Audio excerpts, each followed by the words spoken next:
I just never thought I'd be one of those people. Like, I just thought, honestly, my main thing was this baby is going to be so dependent, so reliant. They are going to never sleep in their own place.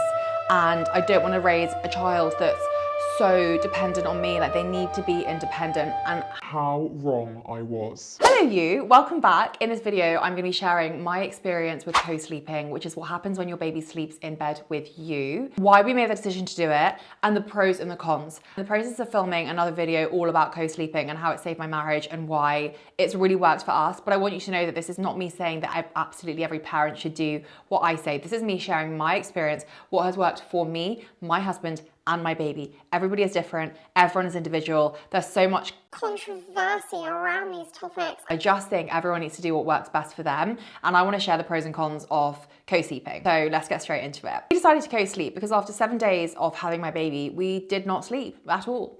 We were hallucinating. We were bickering, which my husband and I don't do. Because any of you who know me, I have an absolute saint, angel, hero, kindest, sweetest, most lovely, hilarious, sexy man in the world is my husband. Very lucky.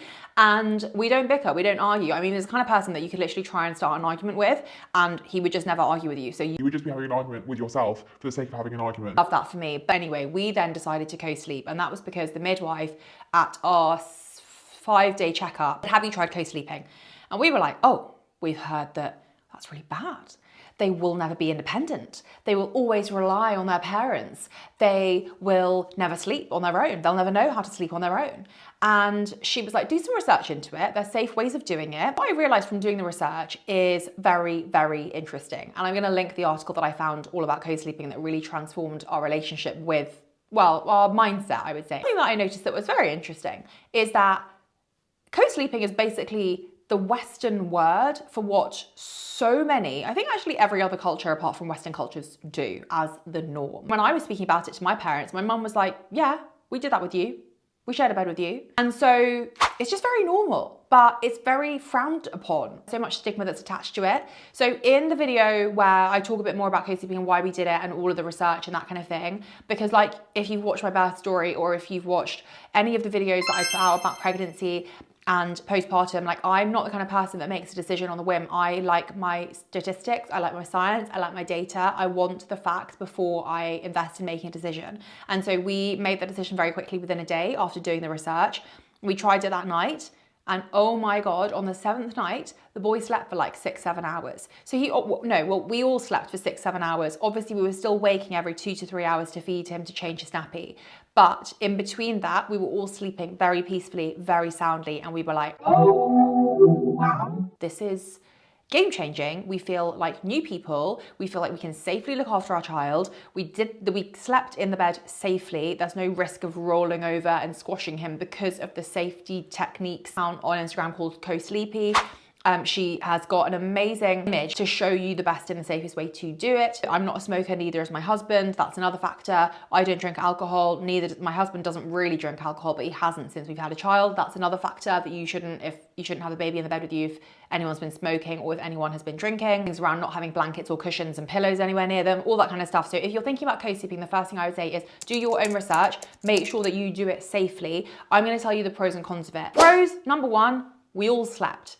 That is game changing. Sleep deprivation is often used as torture. And I completely understand why now. there was a time where Alistair came into the room from going to the toilet and Alex opened my mouth and just spoke letters. And he was like, what? And I was like, I just said letters at you. Like I didn't even form words. There was another time where Alistair, my husband, literally fell asleep standing up, fell asleep on the toilet. And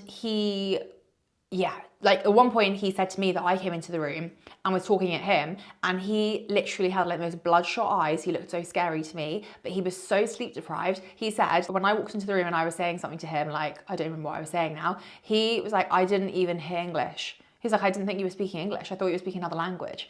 So that is the wild craziness of not sleeping. And so for us, it was important that we would find a way for us to sleep again, but still in a way that was safe, but also in a way that was actually good for our baby's brain development. And I'll go into it in that other video that I make, but there is So many benefits. developmentally for your baby to be close to you, to be near you, to develop their brains, to feel secure, that secure attachment style, to feel connected and attached. They should be. We have this messed up culture and thought process that the baby needs to be put away. And it's like, they've literally been inside you for such a long time. And in those first 7 days, the noises that he was making when he was in the crib, he's never made those noises again. It was like a wild animal, honestly, crescendoing. Like, it was like,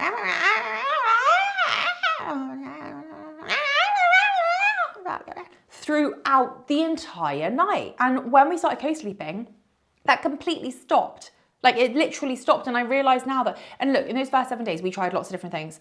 We tried so much, but I'll go into that in the other video. I'm getting carried away. Let's stick to the pros and cons. Number 2, oxytocin bonding. Like I said, you want to be close to your child and your child wants to be close to you. They form that connection. They form the deeper sense of confidence, actually, being more independent as they grow older because they've had that connection. They feel secure emotionally. They don't feel like they've been left. And again, this is not to judge anyone's decision, but there was a lot around brain development and healthy brain development and oxytocin and bonding that led me to want to do the co-sleeping as much as it was also for us to be able to get the sleep. So I would definitely say that is game changing and so nice. Number 3 was the sleep duration and the quality of sleep. So even before, when we had like a few pockets of sleep, it was nothing as deep as it felt. And I think, to be honest, we felt safer, he felt safer, everyone slept deeper. So the quality was much better. It meant that we were waking up feeling so much more refreshed. And when we saw friends in the first few weeks, and even now, our friends are like,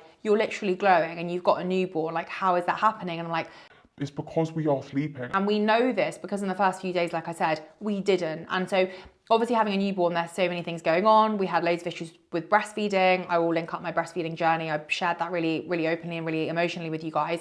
If you haven't watched it, make sure you check it out. The thing that really hit hardest was the lack of sleep. So getting that good sleep means that you're set up so well for the next day, and that is absolutely a pro. Before, breastfeeding was much more easy, and it still is much more easy to do than when we had to pick him out of the crib and then bring him into the bed, me get into the right position. I can literally turn to one side and feed him in that side lying position, which is so comfortable, so convenient. If you fall asleep, it's fine, it's safe because he'll just come off when he's ready and it's all good. And lastly, there's less laundry to do. So obviously when they are in their own crib, they might have an accident, they might spit up some milk. You're much more likely to be cleaning your mattress covers, your mattress toppers, because they're in their separate thing. One thing that I'd really recommend if you are deciding to co-sleep, A pro sleep. This is a pro sleep. A pro for the co-sleep. a pro tip for the co-sleeping is to get puppy pads. I talked about puppy pads in my newborn essentials video,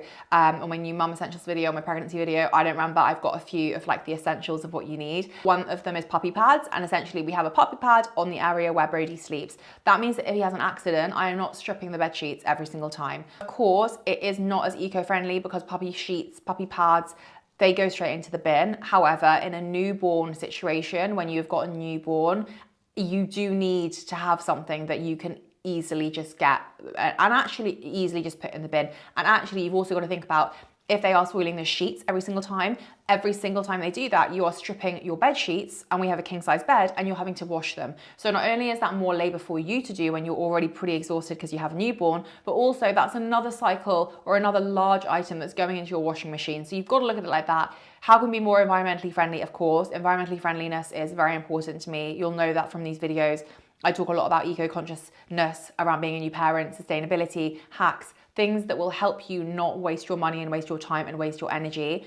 But there is a time and a place for a puppy pad, and a puppy pad is very helpful when you have them in bed with you. Those are the pros. Let's move to the cons. Number 1 is when you are pregnant, you can't sleep on your back. When you have a baby, you can sleep on your back. And when you're co-sleeping, you can only really sleep on one side because you're facing your baby. You're not going to have them in the bed next to you and then be like, See you later, mate. Have a nice night. I'm going to turn and face the other way. You're obviously turning towards them and sleeping next to them in that way. You can't sleep on the other side, and I really miss sleeping on the other side. I miss spooning my husband. I miss being on my back, actually, funnily enough, even though I thought I was sick of sleeping on my back for such a long time. So you're limited in your sleeping positions. And that can be a little bit annoying sometimes. Number 2 is that Brody literally takes up half the bed. And that's mainly because even though we have the next to me crib right pushed up so he can't roll off the bed, I'm still like cautious and conscious. And so half the bed of a king size bed, he's on, pretty much half. And then me and my husband are like in the other half quite squashed. My husband is 6'4" and is taking it like a trooper. I mean, as he should. The baby has got to make sure that he is safe. But what I would say is that is obviously another con. You don't have your whole bed to yourself. Obviously when they're in the crib, you have the entire bed to yourself. So pros and cons. There's a pros and cons list. That's one of the cons. Another con is as the mother or as the person who is co-sleeping next to the child, you can't have loads of blankets over you. So you can't have the duvet like wrapped around you because obviously the baby's next to you. Again, I'll put that image up so you can see the kind of ideal co-sleeping position.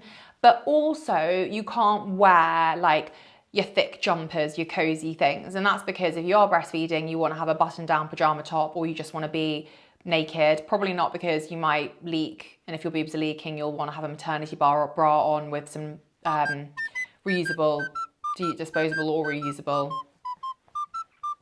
breast pads in there. I was the kind of gal that even if it was the heat of summer, I'd be wearing like a cozy, like fluffy, woolly jumper, like curled up, sleep mask on. None of that. The sleep mask is off. You probably can sleep with a sleep mask, but I feel like if I had the sleep mask on and Brody woke up and looked at me, he'd be like, what the hell's going on? So I don't sleep with my sleep mask. I don't really sleep with the duvet on me. It's fine because it's the summer. When it comes to the winter, then I can imagine that would be a real con because you'd want to really get cozied up. I don't know if we'll still be co-sleeping in the winter. We'll have to wait and see. Yeah, that is a little bit of a con. You don't have your sleep like you slept pre-pregnancy because obviously pregnancy, your sleep is weird anyway. And then you have the newborn phase and then, yeah, I don't know when you get your sleep back. Love to know in the comments when you got sleep being a bit normal for you. That draws us to the end of this pros and cons video. I really hope you enjoyed it. I hope you found it useful and you want to learn more, then check out this playlist of all my videos on pregnancy, baby, postnatal, but also like pregnancy affirmations and that kind of thing. So if you are pregnant yourself or if you've got friends who are, to send them that. It is exactly what I used essentially, like all my affirmations, all my breathing techniques, exactly what I used when I was in labour and birth, and I had a really positive, empowering experience. So I'd really recommend doing those. It's all focusing your mindset and helping you have the experience that you want to have so that you feel safe and empowered and happy. So I hope you enjoyed this. If you did have any questions, let me know. I'd love to hear from you in the comments. I'll see you very soon. Bye.